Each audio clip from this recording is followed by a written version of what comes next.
Nahum 1:7 കർത്താവ് നല്ലവനും കഷ്ടതയുടെ നാളിൽ അഭയദുർഗവുമാണ്. തന്നിൽ ആശ്രയിക്കുന്നവരെ അവിടുന്ന് അറിയുന്നു. പ്രാർത്ഥന. കരുണയും കരുത്തുമായ കർത്താവേ, നീ നല്ലവനാണെന്ന് നിന്റെ വചനം എന്നെ ഉറപ്പിക്കുന്നു. കഷ്ടകാലങ്ങളിൽ ശരണം തരുന്ന സ്നേഹത്തിൻ കോട്ടയായ ദൈവമേ, ഇന്ന് ഞാൻ നിന്റെ സന്നിധിയിൽ എത്തുന്നു. എന്റെ എല്ലാം അറിയുന്ന ദൈവമേ, എന്റെ ഹൃദയത്തിലെ ഭാരം, എന്റെ ഭയം, എന്റെ ദുർബലത, ഇവ എല്ലാം നിനക്ക് മുമ്പിൽ തുറന്നിരിക്കുന്നു. എന്നെ കൈപിടിച്ച് നയിക്കണമേ. ജീവിതത്തിലെ കൊടുങ്കാറ്റുകൾ കടുപ്പമായാലും നിന്റെ നന്മയും വിശ്വസ്തതയും എന്നെ ഉയർത്തുന്ന ശക്തിയാകട്ടെ. നിന്നിൽ ആശ്രയിക്കുന്നവരെ നീ സംരക്ഷിക്കുന്നു. ആ വാഗ്ദാനം ഇന്നും എന്റെ ആത്മാവിന് സമാധാനമാകുന്നു.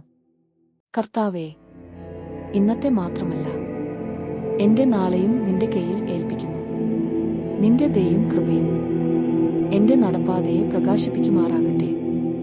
യേശുവിന്റെ വിശുദ്ധ നാമത്തിൽ ആമേൻ.